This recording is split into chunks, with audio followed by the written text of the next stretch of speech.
key strategic choices made by the Atlantic Institute is to focus on policy change. We are here in São Paulo in Brazil to speak with Brazilians, to speak with Brazilian fellows. What is actually happening in this place? How does it relate across contexts? How does it relate across countries? The things that I've gained have really been about connection. We've been able to sit down and just start talking about the things that we have seen, the things that we have gained, what we value, what we're going to take away. That was so inspirational, and it's something that really should be replicated in many places.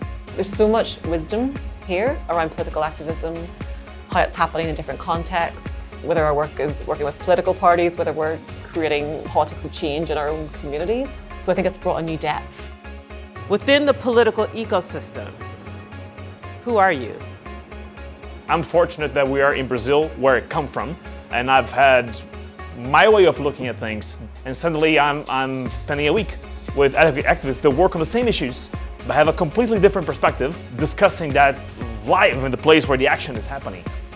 Please be aware that sometimes you will be uncomfortable, because learning is very, very uncomfortable. You might hear things, you might be faced with instances where the core of your beliefs will be challenged. I saw an immediate connection with people that are doing similar work back in South Africa, and how we might, both as fellows and the Institute, to set up connections with those people in South Africa and even other parts of the world that are doing similar work.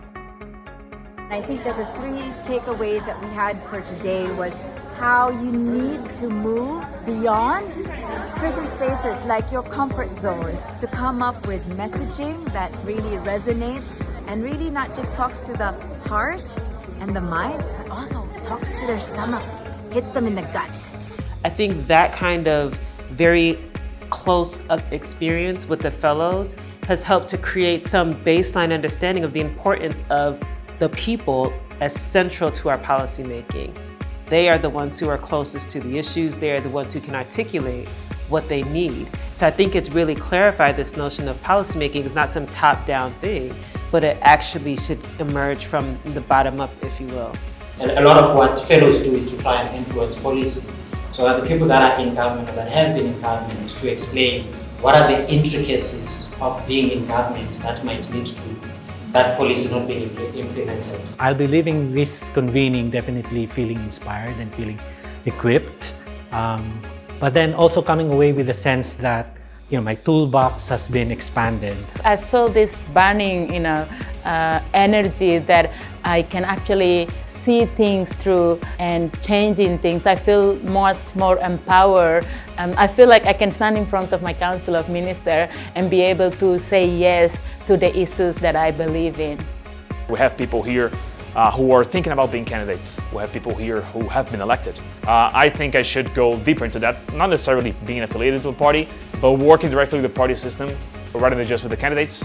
But I think what becomes important with the work that gets to benefit us as individual fellows is the understanding that we don't work alone. And therefore, how do we find ways of making sure that the work that other people that we work with do is able to benefit from these such convenings that the Institute has.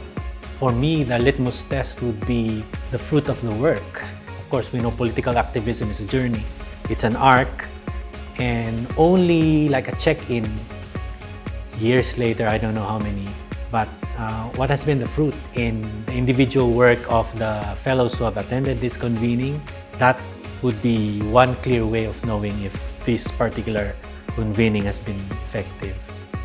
One of the more important things that I've heard was a sense of hope that lots of fellows are feeling. Seeing the ways in which Brazil has dealt with both challenges but also built positive and hopeful projects. Alternative ways of doing based in kind of political education or civic education, and bringing all of that together for me is where we also see a lot of impact and a lot of strength as a global movement.